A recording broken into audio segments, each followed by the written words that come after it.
This is Joshua and welcome to the channel. I'm beyond excited to bring you along on my Okinawa adventure. Together with my wife Elise and my in-laws, we've mapped out a 9-day journey to uncover the true essence of the Okinawa Islands. Now, here's a little confession. In 2019, Elise and I visited Okinawa for the first time, and well, let's just say my planning skills weren't exactly the best. Due to sea conditions, our ferry got cancelled, leaving us stranded on the main island throughout the entire trip. I know, right? Now, fast forward to 2023, yours truly is back. 4 years wiser and more determined than ever. This time, we're diving deep into the Okinawa gems with a killer itinerary. Not one, not two, but 4 islands on our checklist. If you're ready to break away from the typical vacation routine or just looking for travel inspiration, this video is for you. Oh, and fun fact, this might be our last trip in Asia for a while, but I'll save the details for future videos. So don't forget to like this video, hit subscribe and the notification bell.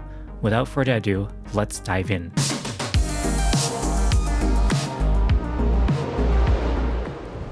The day started at 4 AM. With a looming typhoon in Hong Kong, we made sure to beat the weather and catch our 7 AM flights. Thankfully, no delays, and we landed safely at Naha airport. Our stomachs were growling, so we made a quick pit stop at the Lawson in the airport.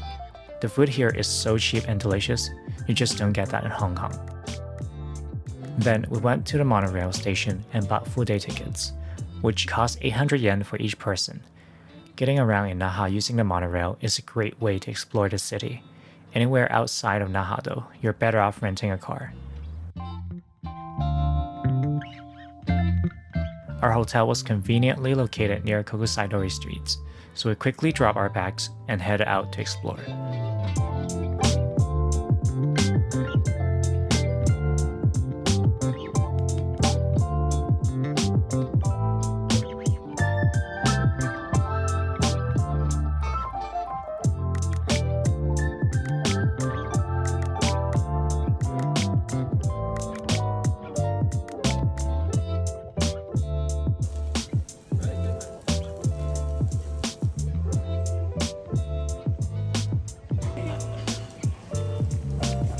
It just so happened that our first day lined up with the third day of the Naha Tug-of-War festival. The highlight, a giant 100-meter rope pool by 2 groups of people, went down on the festival's second day. Unfortunately, we missed that by 1 day. But we're not letting a third day slip by our fingers, because guess what? I'm a sucker for a good fireworks show. So the fireworks were about to begin, and it's 1 monorail stop away in the Ounoyama park. We were in a bit of a rush. When we got there, it was already bustling with people. We had no idea where the fireworks would shoot out, so we picked a random spot to sit down. Luckily, we are just in time.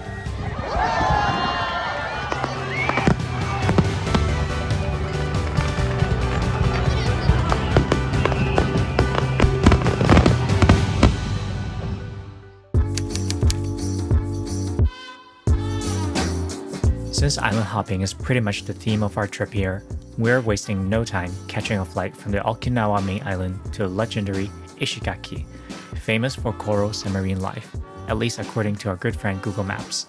Now let's see if it lives up to the hype. We settled into the super cool hotel, which features a minimalistic vibe, and the breakfast here is hands down the best breakfast I've ever had in any hotel, but more on that later. The sky decided to be a bit moody, so we ditched the snorkeling plans for a pit stop at the Ishigaki City Public Markets. We settled in the bustling food court, treating ourselves to sashimi, a refreshing pineapple smoothie, and a sweet potato that looks very vibrant. Time for some fireworks shopping. Yeah, in Japan, handheld fireworks are perfectly legal, and you can actually buy them in Don Quijote. We missed this back in 2019, so we weren't letting it slip through our fingers again. So here we are, grabbing all kinds of explosive goodies. Okay, so let's break down what we got. There's the sparkler, Senko Hanabi. It will drop when it's finished. There's the pampas grass type, which keeps changing colors until it runs out. We also got ourselves this type which shoots up like a geyser, but unfortunately, it was the most short-lived. We spent quite a bit of time trying to figure out which side is the burning side, because for obvious reason you wouldn't want to catch the wrong end of the stick. And because safety is our priority, we went to the coast to ensure no one else was around. We got ourselves some water to douse the used fireworks, and of course we cleaned up after the fun.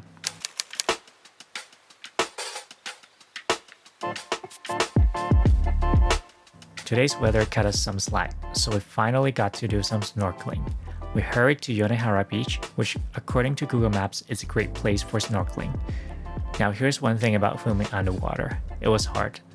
I was trying to make sure the fish was in frame the whole time while trying to stabilize myself against the current and avoiding bumping into corals. But I did manage to film the two adorable fishies who were very curious about us. Major shout out to my wife for being an advocate for the reef safe sunscreen, Blue Lizard, which we bought from Amazon. They're doing great things for marine life, so Blue Lizard, if you're listening, a little sponsorship wouldn't hurt, right?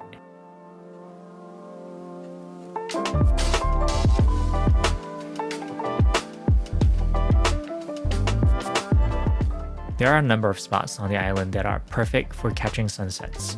We dashed to the Oganzaki Lighthouse with our windproof jackets on, and we felt like we were in a typhoon. But guess what? We made it.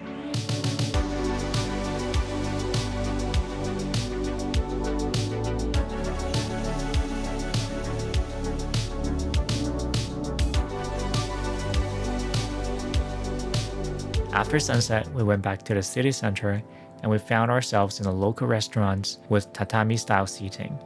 In Ishigaki, many restaurants need reservations, but you usually can't book them online. So what we did is that we visited in person one day before to make the booking.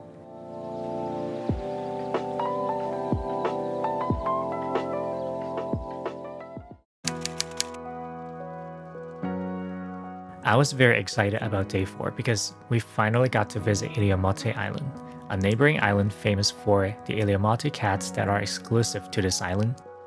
But the real reason we're going there was a full day trip that involves kayaking, trekking, and snorkeling. But as with any adventure, surprises are part of the package. Unfortunately, snorkeling had to be cancelled due to weather conditions. And our ferry also got cancelled, and we had to take another ferry that instead of dropping us off in the north of the island as planned, took us south of the island. Luckily, the tour operator booked us bus tickets so we could take a 50-minute ride from the south to the north of the island. Never a doubt moment, right? Our adventure would lead us deep into the heart of the jungle, reaching the base of the tallest waterfall in the entire Okinawa prefecture. To get there, we had to kayak and trek our way through the jungle. Our guide met us at the designated spot, ushering us to the base camp where we stood up in life jackets and trekking boots, grabbed our paddles and hopped onto our kayaks. It was our first time kayaking, so there was a bit of a learning curve, but soon it felt completely natural.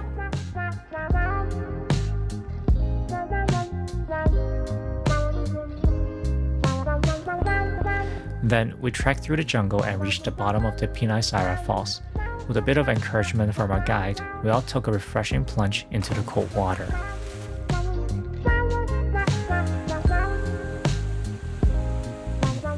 After chilling there for a bit, we retraced our steps through the jungle, back to the base. It was time to get some lunch.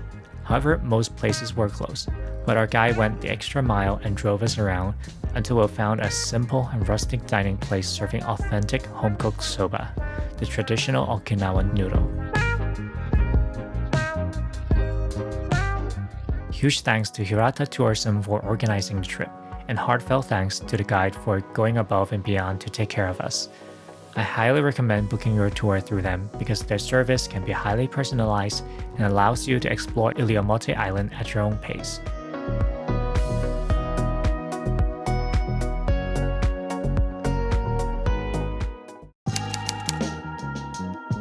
Day 5 was a bit of a chill day because we'll be heading back to the Okinawa main island.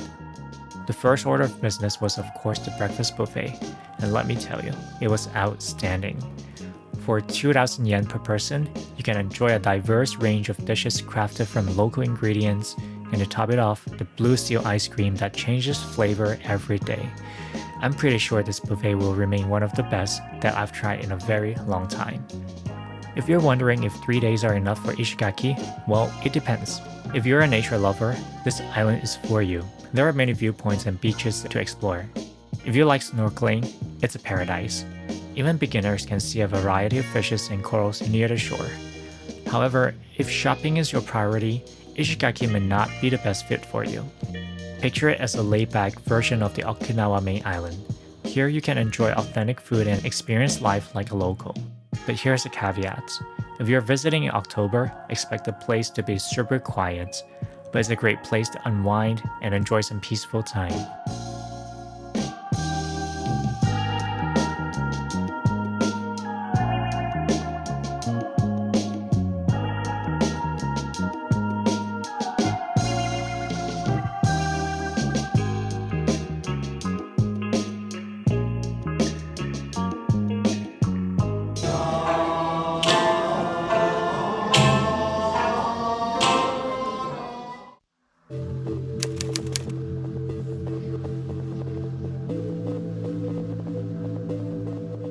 Today's adventure brought us to the northern side of the island, with 2 main stops in mind. First up was the Kouri Ocean Tower on Kouri Island. This island is linked to the main one by a bridge over the shallow sea. The view was so aesthetic that everyone driving across slowed down to take it in.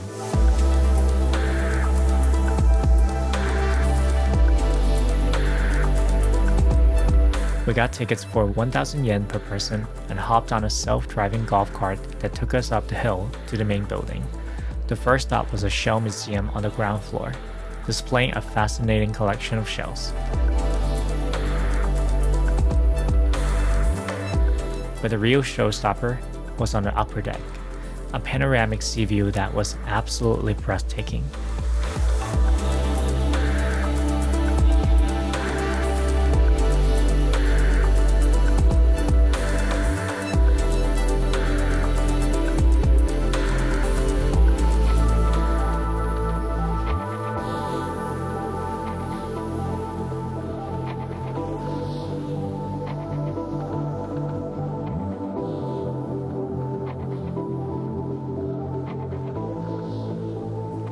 Next up, we visited the famous Okinawa Churaumi Aquarium.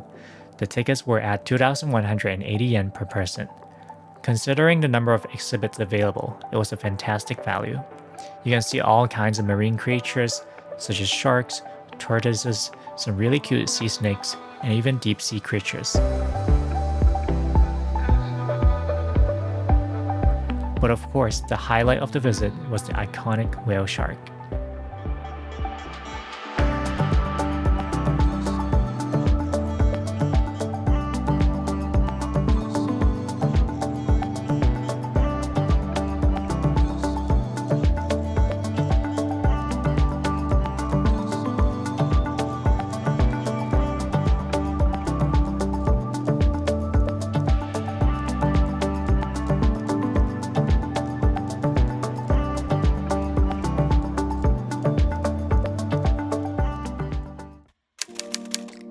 To avenge our unfortunate past experience of a ferry cancelling on me, I've booked a snorkeling day trip through Get Your Guide to hopefully be able to explore the Kerama Islands, which are an island group southwest of Okinawa main island that consists of Tokushiki Island, Samami Island, Aka Island, and Garuma Island. If you are wondering if we managed to avenge our past, the answer is sort of, and you're about to see why. Before boarding the ferry, we geared up in wetsuits provided by the tour operator, popped our seasickness meds, and embarked on an hour-long super bumpy ride to the coast of Aka Island. Unfortunately, we didn't spot any sea turtles, and the sun appeared for a brief moment only, but we made the most of it, enjoying the underwater scenery. Meanwhile, please marvel at the freediving skills of our coach.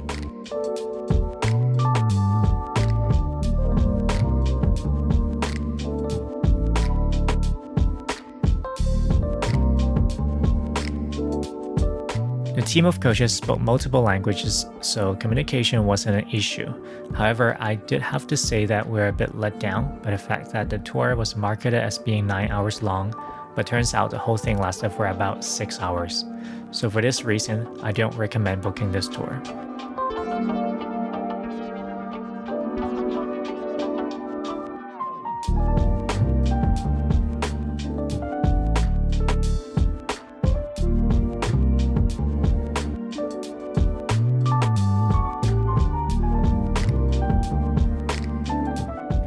We made a stop at Manga Souko in Naha, which is like the Walmart of thrift stores. You can basically get anything there. Toys, action figures, trading cards, clothes, even music instruments. Like any other department stores in Japan, it's a sensory overload experience.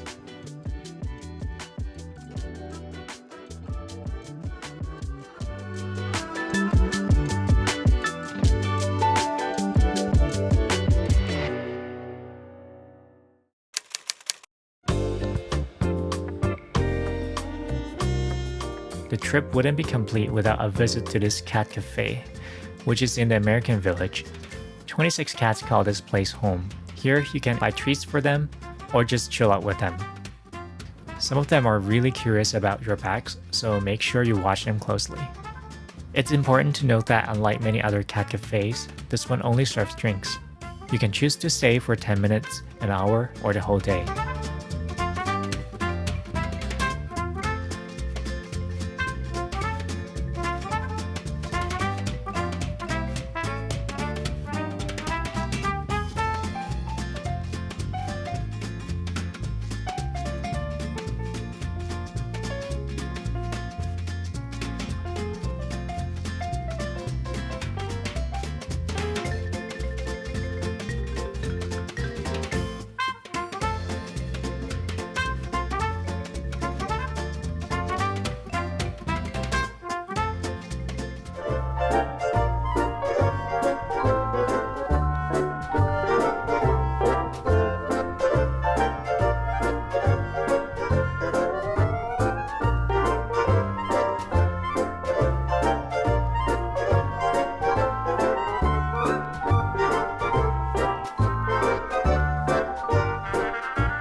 We grabbed lunch at Hama Sushi, a sushi go-round spot. The prices here are unbeatable compared to what we have in Hong Kong. Each sushi plate costs between 100 to 200 yen, and guess what? It tastes pretty darn good too. Afternoon brought us to the beach just outside our hotel. While the conditions were not ideal, just meters off the shore, you'll be able to see literally a school of fish surrounding you.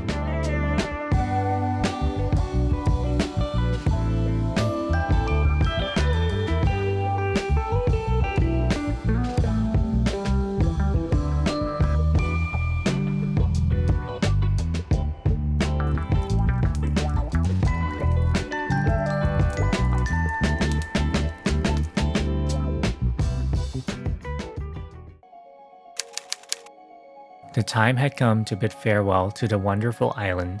With hearts full of memories, we made our way to the airport and flew back to Hong Kong, our minds already dancing with anticipation for the next trip.